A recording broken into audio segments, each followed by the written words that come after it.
In just 2 days now, we have the Bank of Canada making its next interest rate decision. A lot of people are expecting a larger than usual cut this time around. We have weak economic growth, we have high unemployment, and then we have a new fear that inflation will stay below the bank's target. So let's have a look at what this means and why it's important. First off, most analysts, like I say, they're predicting a 50 basis points percentage cut now with the next interest rate cut, which comes on Wednesday. That will take the rate down to 3.75%.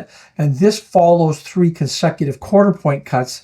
And to me, that would be a clear sign that the bank's urgency to lower borrowing costs is getting more and more higher on their priority. Not everyone agrees. That's always the case. There's a few voices on Bay Street that thinks a smaller quarter point cut could still be on the table. The argument for a larger cut. Well, inflation in Canada hit the central bank's 2% target back in August, and then it fell below expectations to 1.6% in September. So you combine that, then you take the sluggish economic growth that we're still seeing. You look at the rising unemployment. There was a slight pullback last month. Consumers, they're feeling pessimistic. The case for a more aggressive rate cut certainly seems pretty strong here. Now, I want to take a look at core inflation, and I'm going to use the CPI trim, which the Bank of Canada pays very close attention to because it strips out the more volatile elements. That is getting close to the target. It came in at 2.4% in September. But here's where things are getting interesting. Growth is also lagging.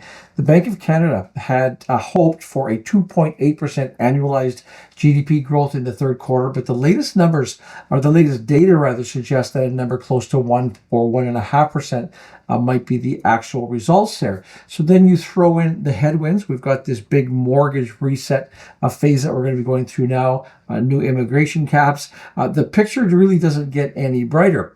So what could this mean now for policy? With inflation seemingly under control here, with growth slowing, there's a lot of people who are thinking that interest rates at this point are just too high for where we are in the economic cycle. But here's the flip side. If the bank does opt for an aggressive cut, it could diverge too far from the U.S. Federal Reserve, which might be slowing down its own rate cutting process because of the U.S. They're seeing stronger than expected inflation and job data down there. But now the biggest question, as it affects most Canadians, is mortgage rates. And for a lot of people, the question is whether this rate will actually bring relief to mortgage rates. Unfortunately, and don't shoot the messenger here, the answer might not be as promising as you might hope. I'm going to tell you why. First off, fixed income mortgages are tied to longer term bond yields, not directly to the overnight rate that's controlled by the Bank of Canada. And bond yields, they've already dropped. They've dropped in anticipation of the rate cuts. That means that any impact on mortgage rates has probably already been priced in. Now, yes, if the bank does continue to cut rates, it could bring bond yields and mortgage rates down further along with them. Now, as of today, the 5-year Government of Canada bond yield sits at around 2.99%. That's down from the highs we saw of around 4.3% in the past year or so. This drop has been in response to market expectations that the bank will continue to cut its overnight rate again to address the weak economic conditions and that easing inflation. Now, mortgage rates, and especially if we look at fixed year rates, 5-year rates, they're very closely tied to these bond yields. Currently, the 5-year fixed mortgage rates at the big banks range from between 4.5% to 6.5%. And this is pricing in the most recent drop in bond yields. But like I say, since bond yields have already come down, much of the potential benefit for any future rate cuts, including this week by the Bank of Canada, might already be priced in. In other words, further rate reductions might not cause a sharp drop, at least in mortgage rates, unless these bond yields fall even further in response to more aggressive monetary easing. That certainly is not a sure thing. Some are arguing for a more cautious approach. You don't want to look too erratic when you're doing this here. But like I've said, with inflation cooling and recession risks showing, a larger cut may be just what is needed to prevent any further economic slowdown. What do you think? Will the Bank of Canada go big with a 50 basis points cut? Are they going to stick to a more gradual approach? Let me know what you feel in the comments.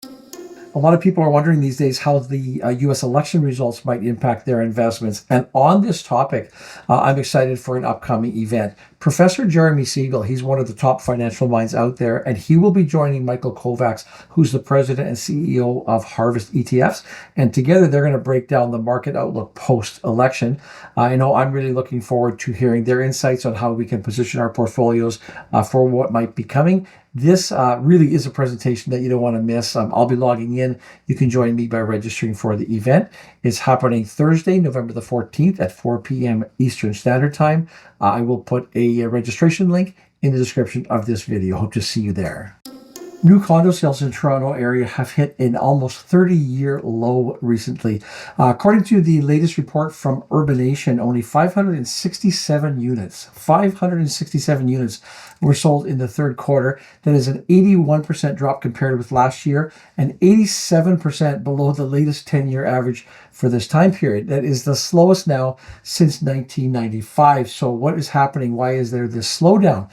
Well, the biggest reason is that investors are pulling back. With the high interest we're seeing out there today, they're scaring them off. And this larger pool of money that is normally fueling the market, they have taking that out of the market has really cooled things down very quickly. Now, DeVal Morrison, she is a real estate broker. She says that the high interest rates are making it difficult for builders to secure the financing that they need for pre-construction condos. That's leading to fewer units that are being put up for sale.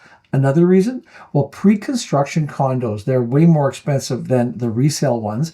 Right now, you have to pay around $1,300 to $1,600 a square foot for a brand new condo. You can get a resale unit for around $900 to $1,100. Now, she has a point when she says it begs the question, why would you go and spend that much more money when you could just buy something in the resale condo market, see what you're getting, and own it?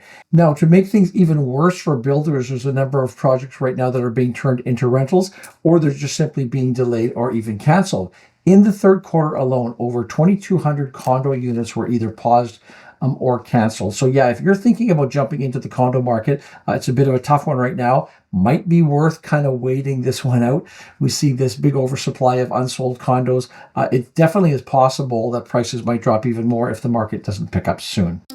That is a wrap for today's show. As always, I really appreciate you tuning in. Look forward to seeing you in the next video.